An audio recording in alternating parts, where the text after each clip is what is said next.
morning. Good morning. Just in case you're wondering bakit walang bata dito ngayon, they're all in the youth service. So, puro lang to yung old, hindi bata. Okay. Sabi ni Pastor Luigi, yung batang isip, pwede rin. Dito. Alright. You know, there was a part of David's life when he told God, I'm going to build you a house, Lord. And he told Nathan about this, his pastor. And then God told Nathan, tell David he's not going to be the one to build the house. His son will, but not him. And this is what God told Nathan to tell David. He said, but I will never remove my gracious love from him, as I removed it from Saul, who preceded you, and whom I most certainly did remove. Your family and your kingdom are permanently secured. I am keeping my eye on them, and your royal throne will always be there, rock solid. Nathan gave David a complete and accurate account of everything he heard and saw in the vision. And then this was the reply of David. David said, he took his place before God and prayed, who am I, Master God? And what is my family? That you have brought me to this place in life. But that's nothing compared to what's coming. For you've also spoken of my family far into the future. You've given me a glimpse into tomorrow, my Master God. What can I possibly say in the face of all this? You know me, Master God, just as I am. You've done all this not because of who I am, but because of who you are. Out of your very heart, you have let me into it. So we worship today, and we're worshiping the God of David, who is also our God. The goodness that you have experienced or are experiencing, the grace, is not because of who you are, but because of who your God is. And we are going to worship God with that in our hearts. You ready to worship? Ready to worship? Yes. Yes. Let's go. Let's go.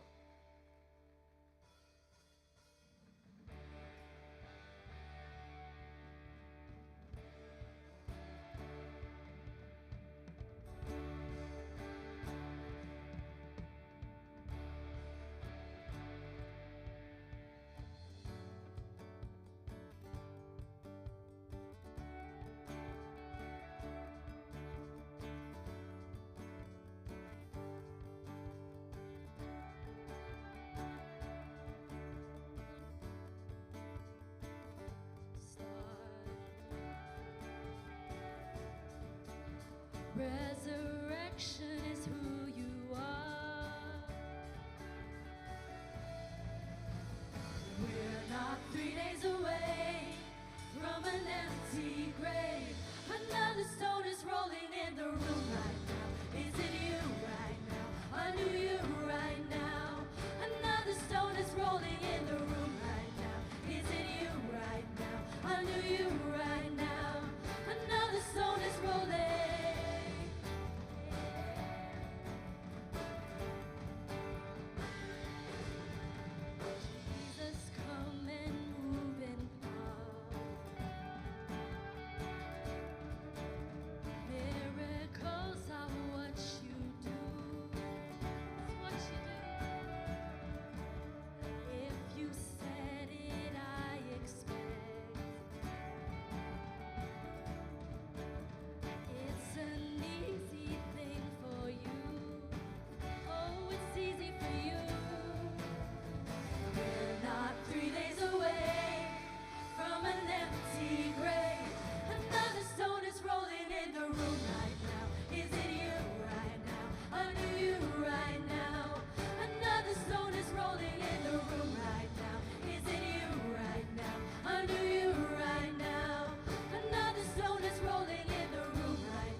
for the old me, it's long gone.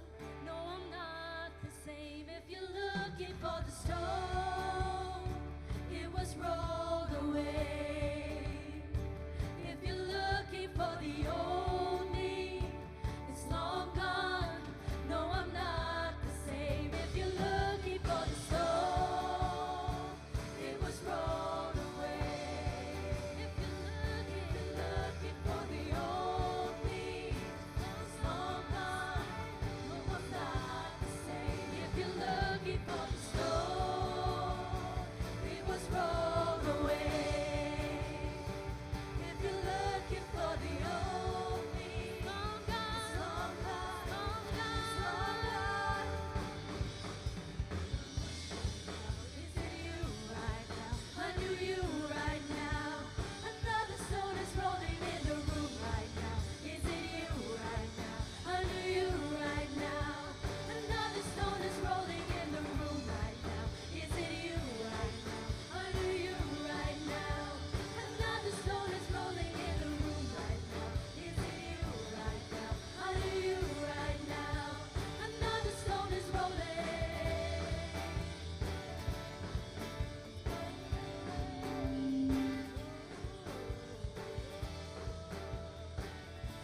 my champion's not dead, he is alive.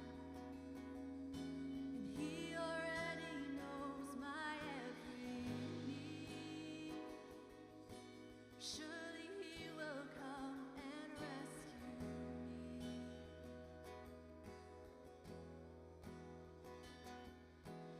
God of miracles, come. We need your superpower.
supernatural was mentioned.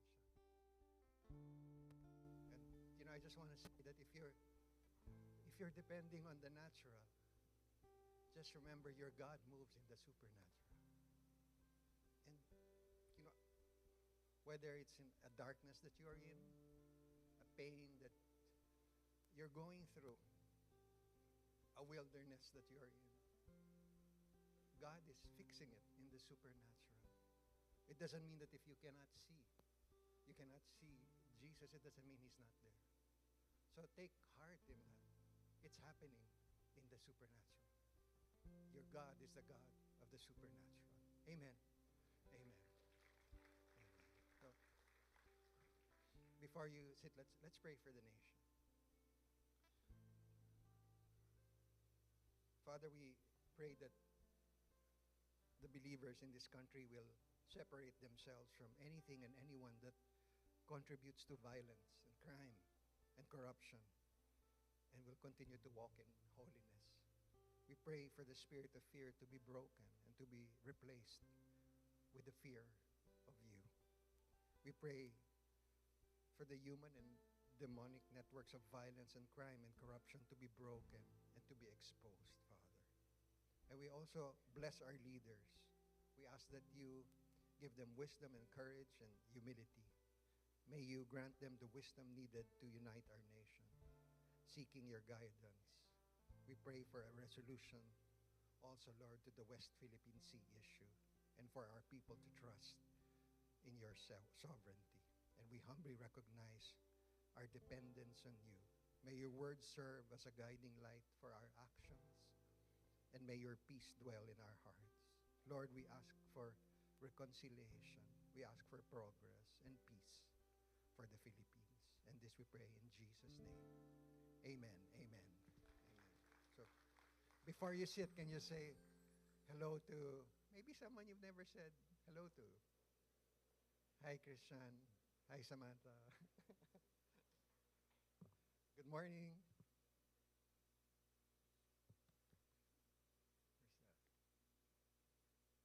Where's Brother Enteng?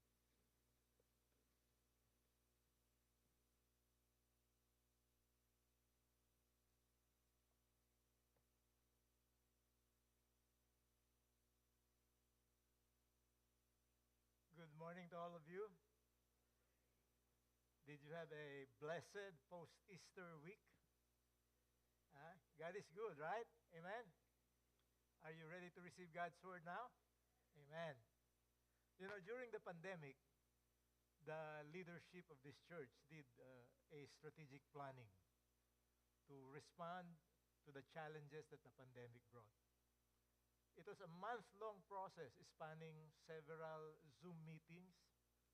And actually, up to now, we're still fine-tuning some of the strategies and programs developed during those planning sessions.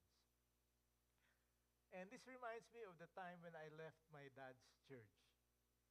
Before Marisa and I decided to join what was then known as South City Church, which is of course now called Without Walls Ministries, I actually considered starting my own church.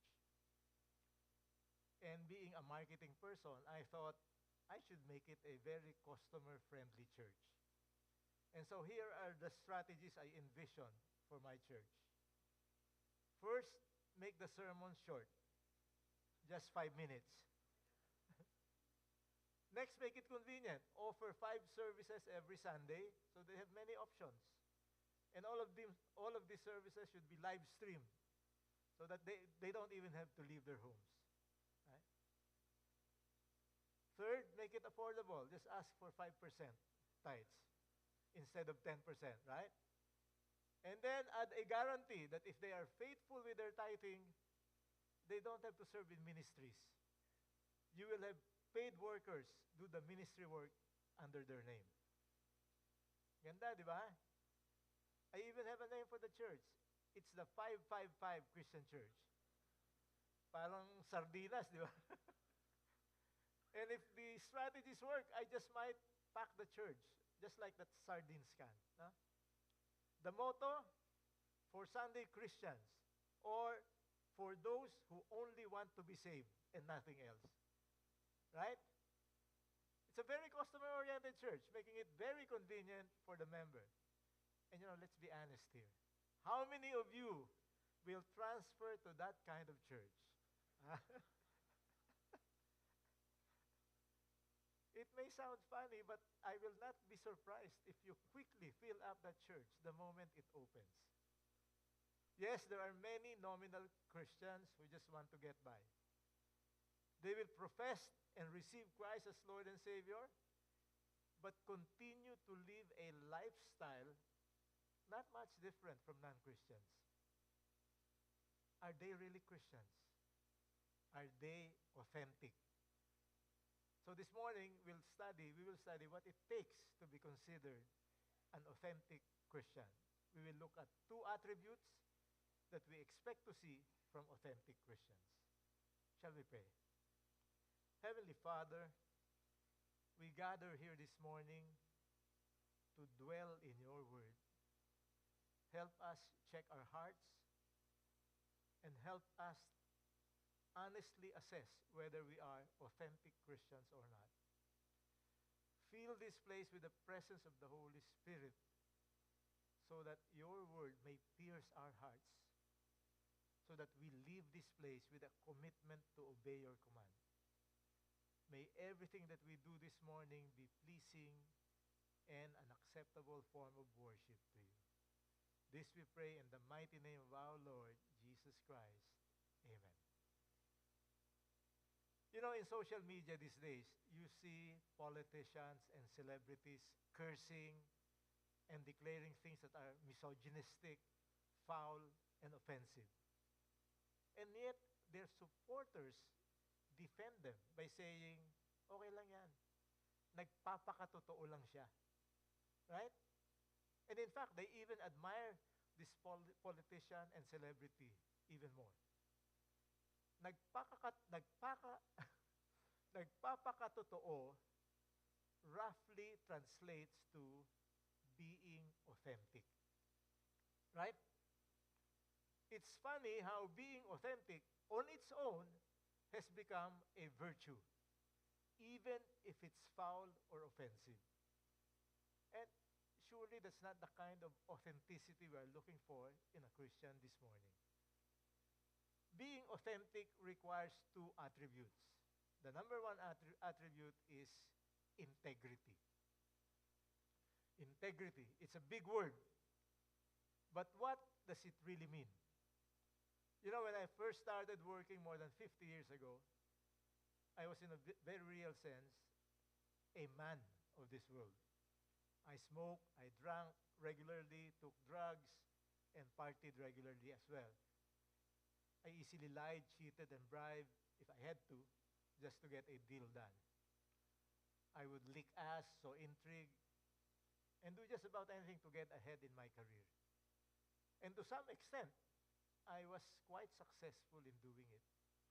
Believe it or not, some people actually admired and respected me for that.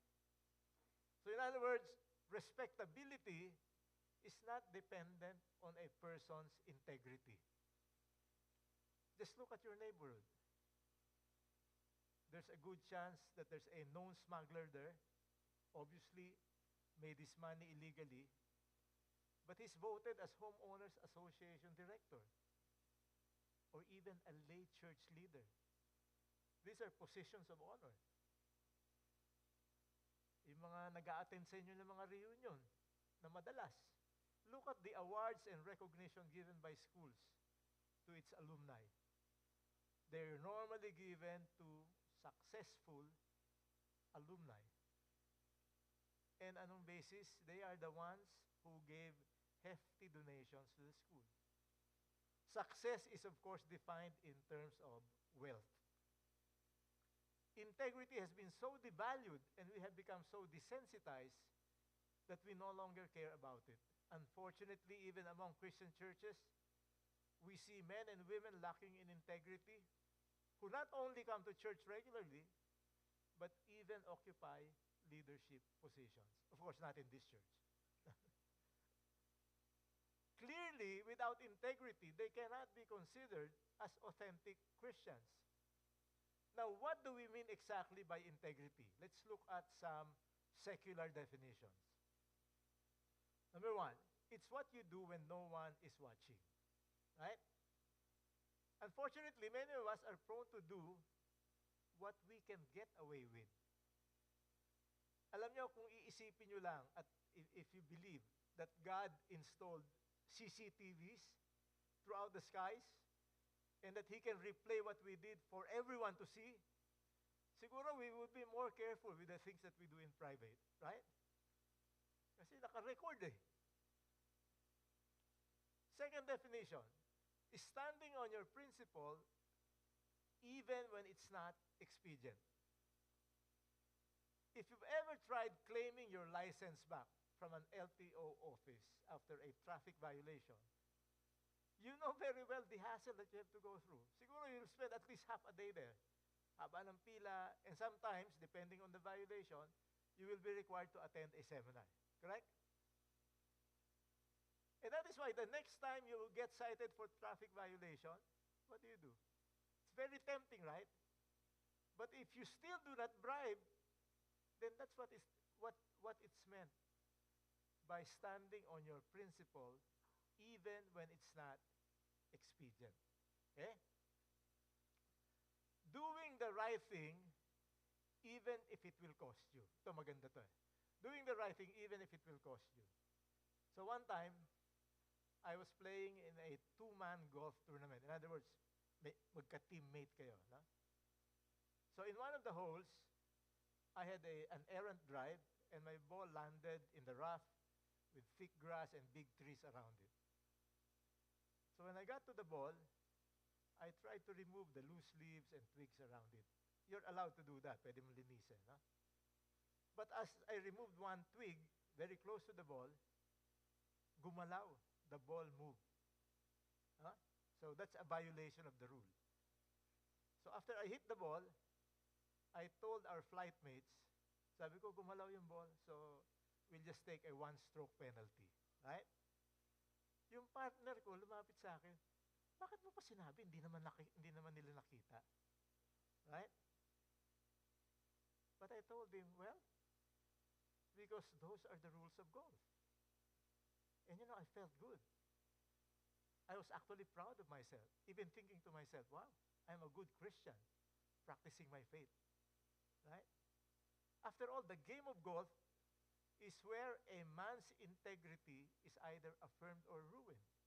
Tingnan nyo itong billboard sa Villamor, what it says about golf and integrity. Yeah, no? The game relies on the integrity of the individual. So I really felt good. Wow, I've just practiced my Christian faith. Exercised yung integrity. But to be honest, it was not hard to do. Because we were never really in contention.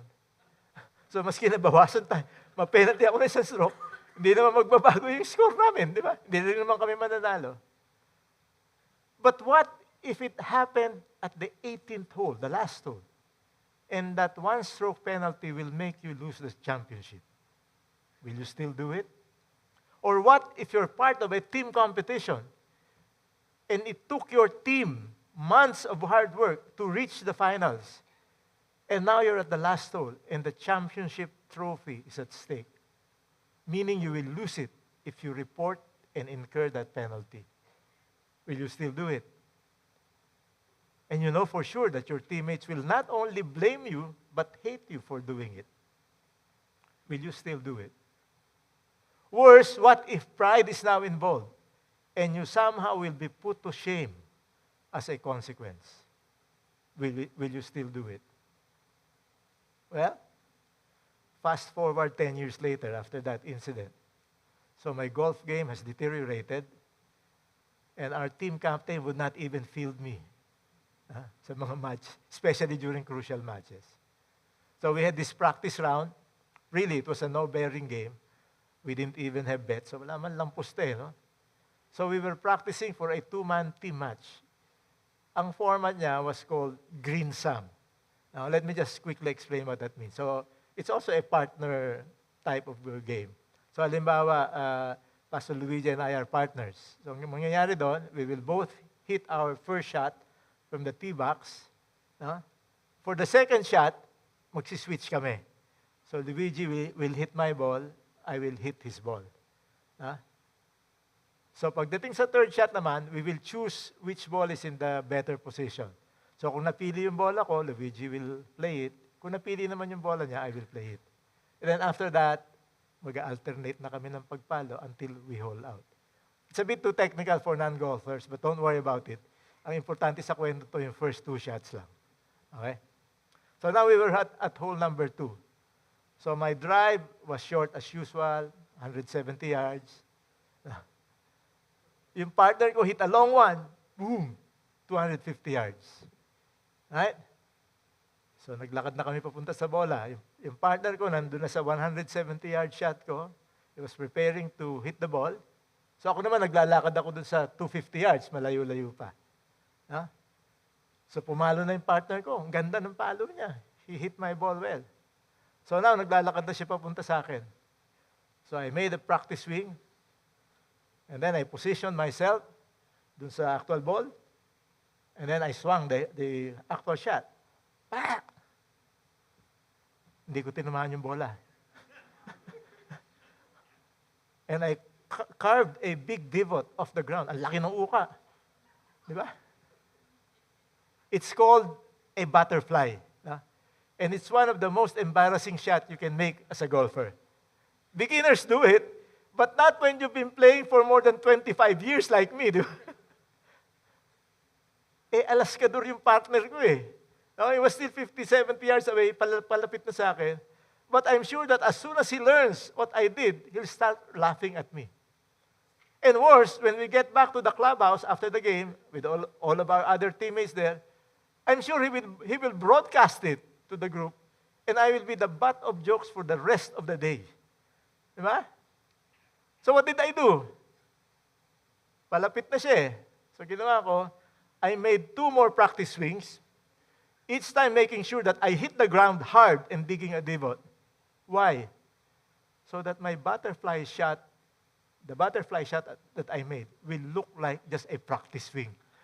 So kunyari nag-practice lang ako, so not counted.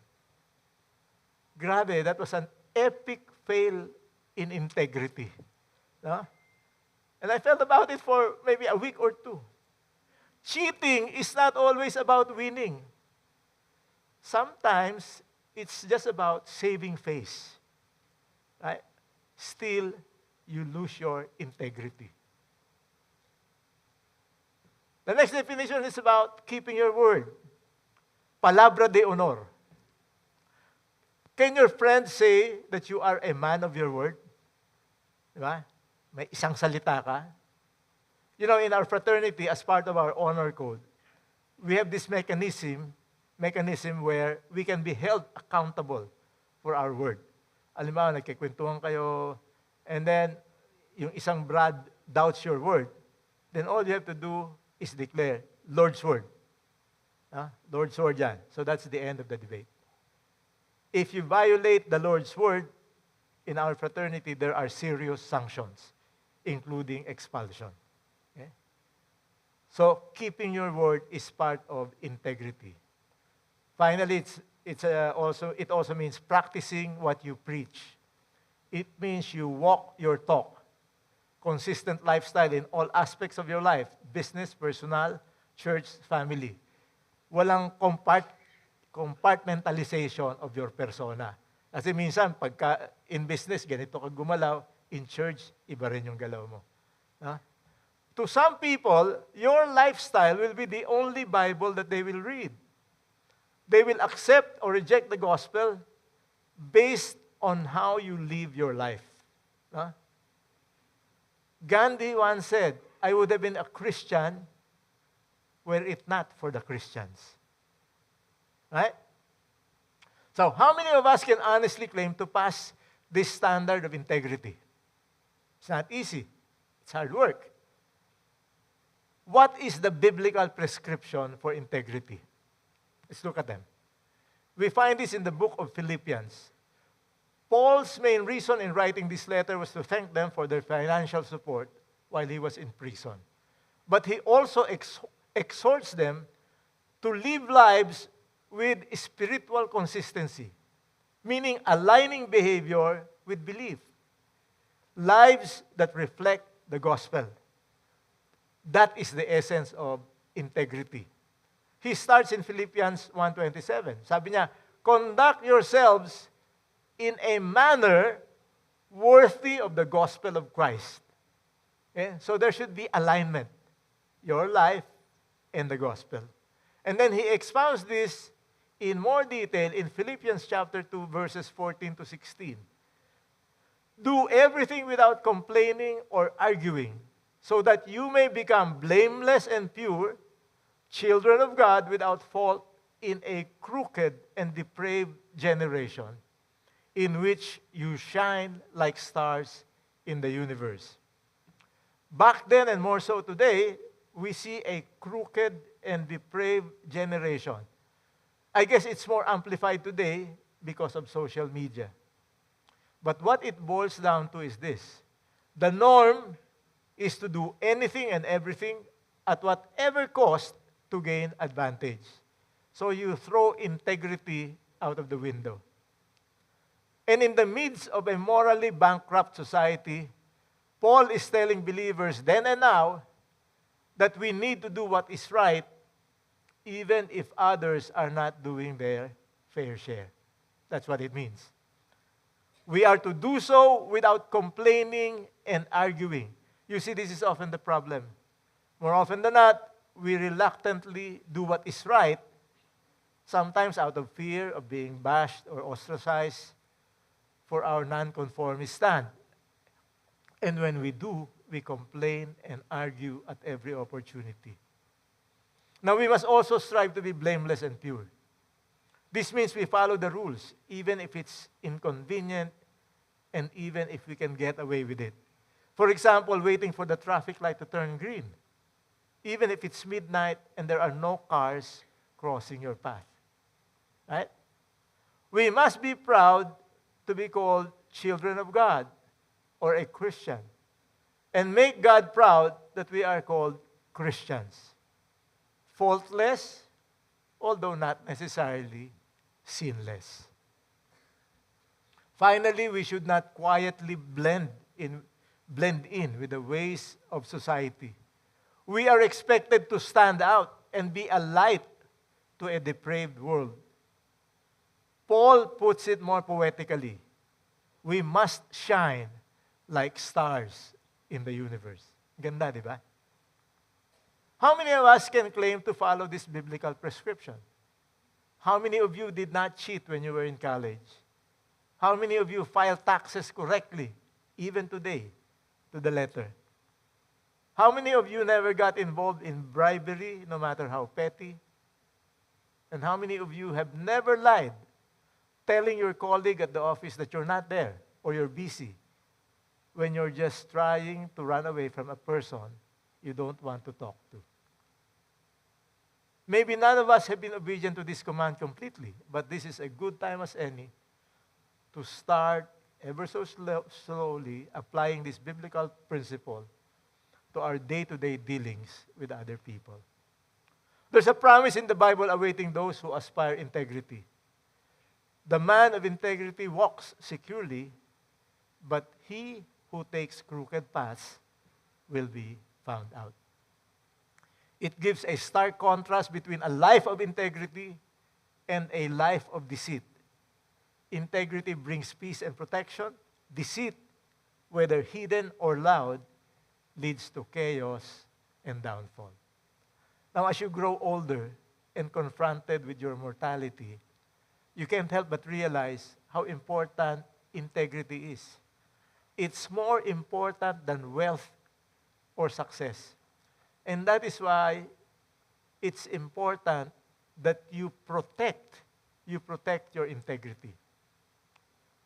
You know, when I play golf, we have a very complex betting format. The bets are quite small, but it's really the bragging rights that's more important. And usually, I'm the designated scorer, keeping tracks of points, won in every hole by every player. But because of the complexity of the format, I would make some mistakes in the computation every now and then. Now, at some point, merong newcomer to our group, bagong sali siya, a balikbayan retiree who decided to settle down here in the Philippines. He did not bother to understand the mechanics of our betting format. So he would always question the scores. No? And because of the occasional mistakes that I would make, he thought I was cheating. So later, I would learn that he was telling other players that I was cheating. Pinangingwento niya. So one day, I confronted him and told him, pare, mag-ingat ka sa kinikwento mo na nandadaya ako sa pustahan. Yun ang ilang taong ko inalagaan ang reputation ko dito sa Orchard, where I'm a member. At hindi ko sisiraan niya, napakaliit ng pusta. Right? You know, anytime your integrity is challenged, you have to stand up and protect it.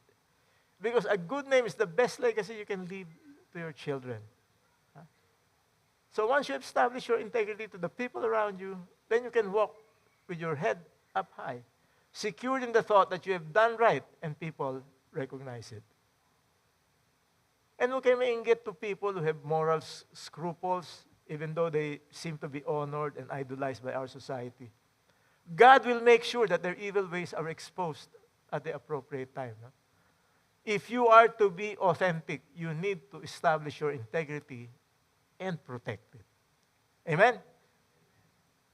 Attribute number 2 is intensity. Intensity. So integrity, number 2 is intensity. How many of you would consider yourselves as believers?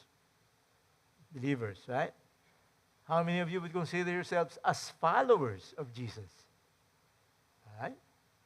Parang iba, hindi na nagtaas dun sa second question. There's a big difference, right? And it can make all the difference in the world. You know, when I was still very active in political advocacies, sometimes people whom I don't even know would approach me and tell me, bro, maganda yung pinaglalaban nyo. We're behind you. Ganon eh. And yet, when you ask them to join a rally or attend a forum, they're not there. So they are believers of the cause, but they're not followers. And it doesn't really help the cause. Now, in the Bible, who would be the best model of a follower? Palagay nyo, sino? Best model of a follower. Any guess? Peter? Peter, Paul, or Mary? It's Paul. Si Paul ang best example. Look at 2 Corinthians 11:23-27. Dito medyo asar siya eh. Sabi niya, are they servants of Christ? I am out of my mind to talk like this. No? Parang napipilitan pa ba akong sabihin to? Kailangan ko pa bang sabihin sa inyo to? I am more. I have worked much harder, been in prison more frequently, been flogged more severely, been exposed to death again and again. 5 times I received from the Jews the 40 lashes minus 1. 3 times I was beaten with rods. Once I was stoned. 3 times I was shipwrecked. Binibilang niya lahat ito. I spent a night and a day in the open sea. I have been constantly on the move. I have been in danger from rivers, in danger from bandits, in danger from my own countrymen, in danger from Gentiles, in danger in the city, in danger in the country, in danger at sea, and in danger from false brothers. I have labored and toiled and have often gone without sleep. I have known hunger and thirst and have often gone without food. I have been cold and naked. Galit si Paul dito. Why? Kasi he was being accused. Hindi ka naman original apostle eh. So where do you get your authority? Huh? Galit siya riyan. So he was trying to vindicate himself. Huh? What is apparent here is he had more intensity and passion than any of the original apostles, and has perhaps done more in advancing the gospel than any other apostle, original or not. So intensity and passion are far more important than titles or even being part of the original team. You know, a long time ago, I attended a talent management conference. yung speaker si Ernest Koo of Globe, bago pa lang siya sa Globe at that time, and si Fred Uytengsu of Alaska Milk. When they were asked what qualities they are looking for when hiring people, both of them said, passion. Passion, among other things. And this was true for all positions, but even more important for senior positions. Ernest Koo went on to say that he left his last company, where he was also CEO, because he has lost the passion. He was finding it difficult to wake up in the morning and be excited about his day at the office. When the passion is gone, it's time to move on. And maybe it's the same reason why he left Globe recently. Baka wala na rin yung passion niya for Globe. I believe that God is also looking for followers with passion and intensity. Maybe not as intense as the Apostle Paul, who is all too willing to make a fool of himself for the sake of the gospel. But excited enough to serve the Lord with gladness. If you want to be an authentic Christian, then you must first assess. You must first assess your intensity level. Huh? It's really quite simple. Just measure the time you spend on spiritual matters in relation to other interests. Determine what occupies your mind the most and the things that affect you emotionally. Let me share with you my own assessment. The things I'm passionate about, prioritize according to intensity level. Number 1, pickleball and golf. Kasi nilampsam ko na lang yung dalawa. Number 2, spiritual matters, at least second. No? Number 3, work. Number 4, political advocacy. Medyo the priorities have changed as I got older. I spend about 40% of my time in pickleball and golf, not just in playing and teaching, but also in watching instructional videos from YouTube, which I can use for my own game and for instruction. No? 40%. I spend about 25% of my time in spiritual-related matters. I'm thankful to the Lord and to the church leadership for giving me preaching assignments once a month, because this forces me to study and prepare for my messages, as well as to strengthen some spiritual disciplines to apply what I preach. Mahirap naman nagpipreach ako, tas hindi ko rin ginagawa. Di ba? I am retired now and am no longer involved in the business. But I still spend 20% of my time on special projects that will augment our monthly passive income. Kasi medyo worried ako na yung savings namin mabilis ma-deplete. Baka maubos ka agad. And then we may not have enough left to cover our expenses in our later years. Sa later years namin ni Marisa. So 20%. I'm still involved in political advocacies, but now I only spend 15% of my time on this. Dati about 30%. So it has changed. Maybe it's because I got older, or maybe because the political climate has changed too. Huh? But that's what it is. Obviously, 25% for spiritual matters is not intense or passionate enough. If your own assessment is anywhere near mine, then obviously we need to do something about it. We need to restore our passion and increase our intensity level in serving the Lord. Where do we start? Where do we start? Romans 12:11-12. Never be lacking in zeal, but keep your spiritual fervor serving the Lord. Be joyful in hope, patient in affliction, faithful in prayer. Ganda, di ba? It's a call to renew our zeal and passion. And the way to do this is through an intentional program of strengthening our spiritual disciplines. Quiet time, study of the Word, and prayer. Kailangan may intentionality yun. Kailangan talagang pinaplano mong gawin. Okay? It is something I constantly struggle with, so that I have to remind myself every so often. And that is why every now and then I would preach on the subject like today's message that would require exhortation in these disciplines. Let me just add one more to this spiritual discipline. It is this: seek the company of passionate people. Seek the company of passionate people. Passion is infectious.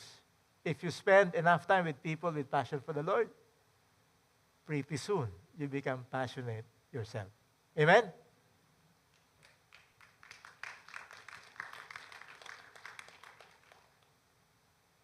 I am thankful to the Lord for the privilege of having my life cross path with the lives of Pastor Luigi and Pastor Gus. Because their passion for the Lord is infectious. Talo pa ang COVID virus. Kailangan mag-face mask ka kung ayaw mong mahawa. I am also thankful for the privilege of working with the other leaders of this church. Pastor Jean, Pastor Ari, Pastor John, Pastor Jore, Pastor Lito, Ed, Val, and Nori. Sana wala akong nakalimutan. If I failed to mention some name, it's only because I have not had the privilege of working with them closely. You know, working with these church leaders is always an edifying experience. Amen? Palakpakan naman natin din sila. So yes, spend more time with people who are passionate for the Lord and see how your own passion will begin to be on fire. In conclusion, I'd like you to look at the people around you.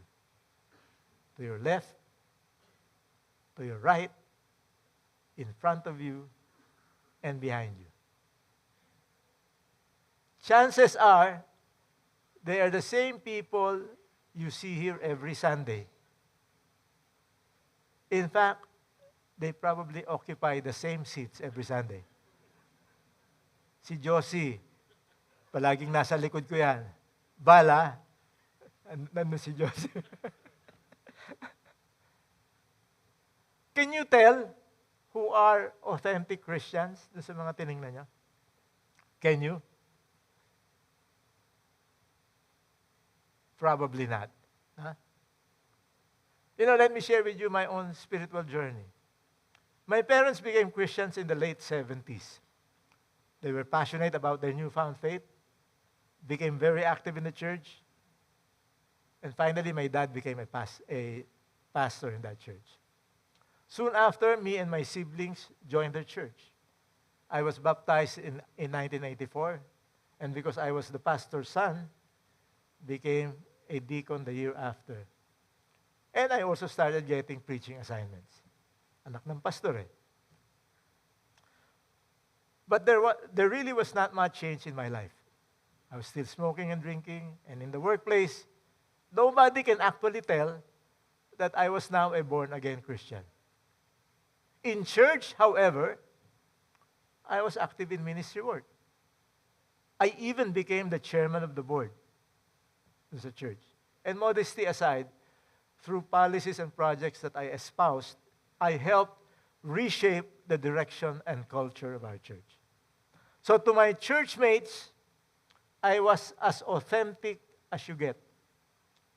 But in my personal reckoning, it was only in 1995 when I began to fully appreciate the true meaning of the gospel, surrendered my life to Jesus, and became an honest-to-goodness, born-again Christian. So in other words, between 1984 and 1995, I was just pretending to be a Christian. Yes, my brothers and sisters, you can actually fake it. And it's easy enough to make others believe that you are a Christian. But God can tell whether you're real or not. And that's the only thing that matters. Right? Last Sunday, Pastor Luigi talked about funerals and how it is both hard and easy to lead the funeral service if you personally knew the deceased person. Remember that? I know exactly what Pastor Luigi meant. During the wake of my dad and later my mom, all the eulogies that were given affirmed their love and passion for the Lord. Why? Because it was manifest in the lives they lived. No one present doubted that they will enter the kingdom of heaven. But you know what? If you ask me whether my dad or my mom were authentic Christians, I cannot categorically answer you in the affirmative. Why? Because only my dad knew. Only my mom knew. And only God knows. Are you an authentic Christian? Only you can answer that. If you answered no, or if you're not really sure, what do you intend to do about it? That is the challenge for us this morning.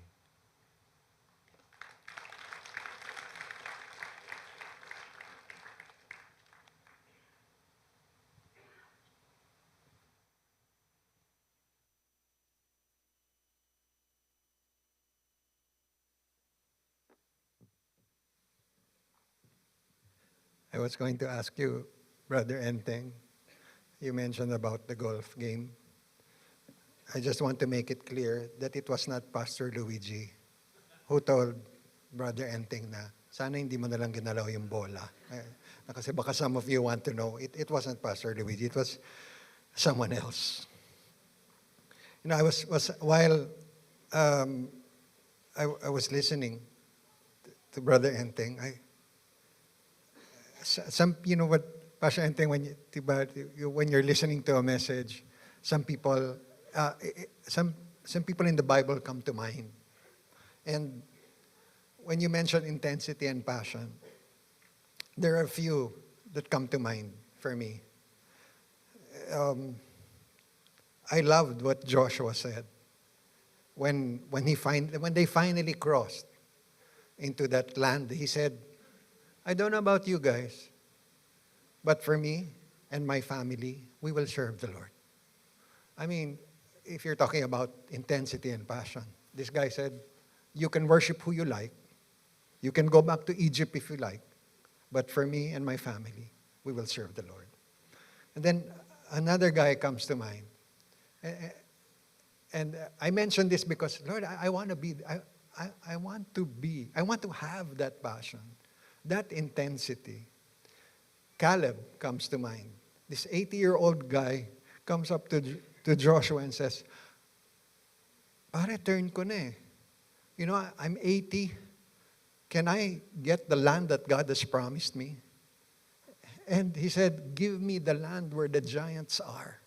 I mean, 80, Brother Enteng, right? Will you still ask for the land where the giants are? But here was Caleb saying, give me the land where the giants are, because this is the land that God promised me. I mean, talk about intensity and passion. And then lastly, and there are many more, but another guy that comes to mind is Jonathan, the best friend of David.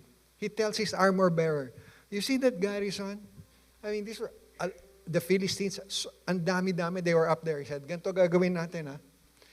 Pag tinawag tayo doon, ng mga kalaban, aakyat tayo, tapos papatayin natin lahat sila. Pag sinabi nilang bababa sila, iintayin natin sila dito, at papatayin natin lahat sila. Now, I'm thinking, my gosh, if I were the armor bearer, no way, boss. But this was the intensity and passion that Jonathan had for God. And I know I'm not there, not that kind of intensity, but that's what I'm praying, and that's what I'm praying for all of us. Can you imagine if we were up to that level? Imagine how Sunday service would be. Imagine how the gospel would reach parts of the city where it has never reached before with that intensity and passion. Grabe magagawa.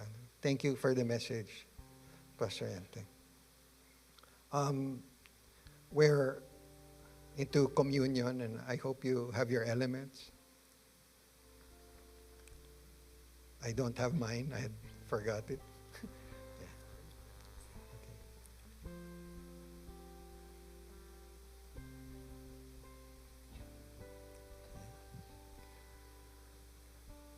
So let's pray.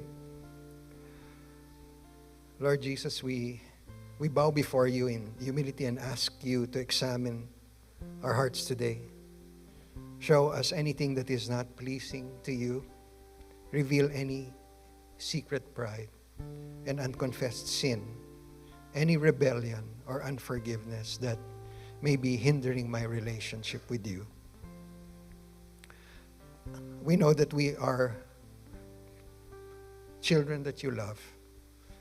And having received you into our hearts and our lives, and having accepted your death as penalty for our sinfulness, the price you paid covered me, covered us for all time. And my desire is to live for you. And as we take this bread, representing your life that was broken for us, we remember and celebrate your faithfulness to all of us and to all who receive you. We cannot begin to fathom the suffering of your crucifixion, yet you took that pain for all of us. You died for us. Thank you, Jesus. Thank you for your extravagant love and unmerited favor. Thank you that your death gave us life, abundant life now, and eternal life forever. And as you instructed your disciples, we take this bread and this juice in remembrance of you. Let us take the bread.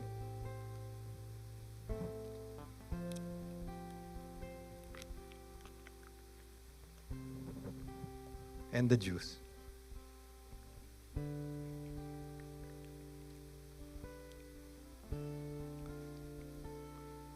Father, help us to continue to remember what you did on the cross. Continue to be grateful. Continue to, Lord, know that because of what you did, we will all be able to go home one day.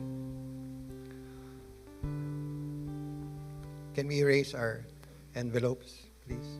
Yes. Father, you see the envelopes that are raised.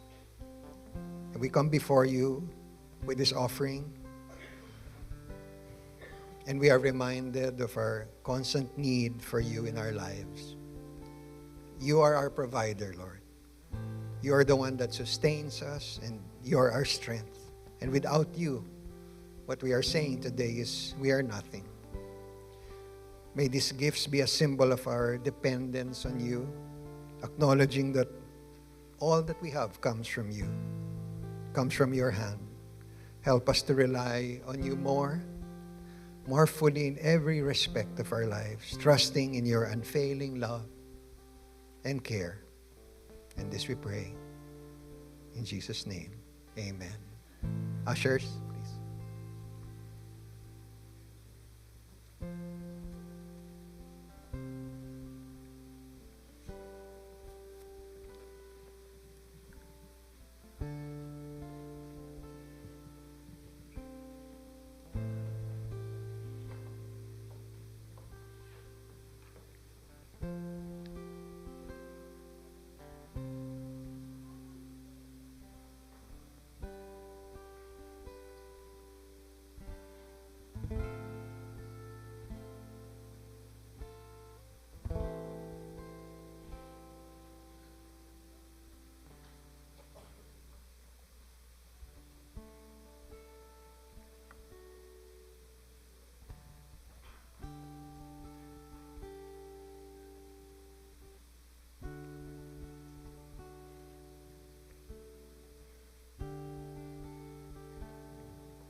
Pastor Enteng, we were talking about cheating. The way I passed high school was that I perfected many of the cheating techniques. And every reunion, I don't know if it happens to you, but every reunion, you talk about exactly how you cheated, right? Nagyayabangan kayo, bragging rights. You know, from who has the smallest handwriting to who can make. Well, what I used to do is I would choose a place in my classroom na katabi ng wall, and days before, I would drill small holes. And then I would make the scrolls, yung mga mathematical equations, and then write it on scrolls, and then put it into those holes, and then cover it again with cement. On the day of the exam, I would kukut-kuting ko ulit yun, then I would put out the scroll, and then I would look at it. But let me tell you, because of what you said this morning, I will not go to any reunion and brag about it anymore. It was wrong to brag about it. But let me just say that because of the Word, because of how God has allowed us to speak the Word into our family, into the home, my kids cannot imagine cheating anymore. When I mention it to them, they're in shock. I could even have done it. And I am so grateful because they would not have gone into the place where they are today without the Word. Praise God. Okay, some announcements. The youth and young adults, it's happening now.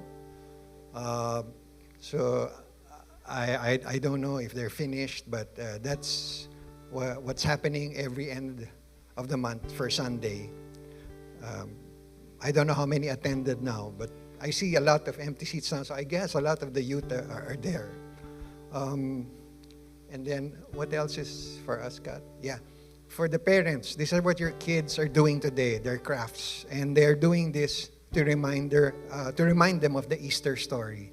So ask them when you get home. Ask them about the crafts. Ask them what was taken up, and also ask them what they know about the Easter story and what you know about the Easter story. Okay, next. Also, we'd like to invite you every 9 a.m. Sunday teaching service. Please come. 9 a.m. There are 2 pastors that are teaching here. I'm just surprised. They used to be thinner. Pero during the vacation, parang pareho silang tumaba. So, but Pastor John and Pastor Ari, they take turns and they teach at the 9 a.m. And these are beautiful teachings that, make the time to come at 9 a.m. All right? So can we worship again? Just one more time before we leave, before we do the closing and the benediction.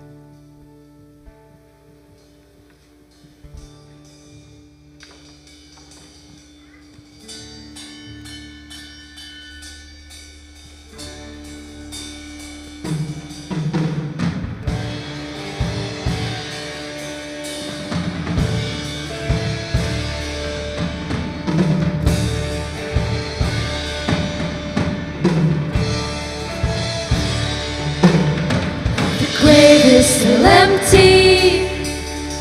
The Savior lives in me. The grave is still empty. The Savior lives in me. The grave is still empty. The Savior lives in me. The grave is still empty. The Savior lives in me. Is still empty. The Savior lives in me. The grave is still empty. The Savior lives in me. If you're looking for the stone, it was rolled away. If you're looking for the old me, it's long gone. No, I'm not the same. If you're looking for the stone, rolled away. Long gone. We're not 3 days away from an empty grave. We're not 3 days away from an empty grave. We're not 3 days away from an empty grave. Another stone is rolling.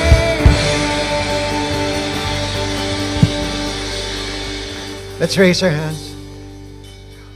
May the Lord bless you and keep you. May the light of His face shine upon you. And may the joy and peace that can only come from a God that loves so deeply and so much, may it fill your hearts. May it overflow. May it be that when people speak to you, they will know that you have a Savior that died on the cross for you and is also a Savior for them. May it be that when they speak to you and see you, they will know that you are an authentic Christian, a follower of the Lord Jesus Christ. And this we pray in Jesus' name. Amen. See you next Sunday.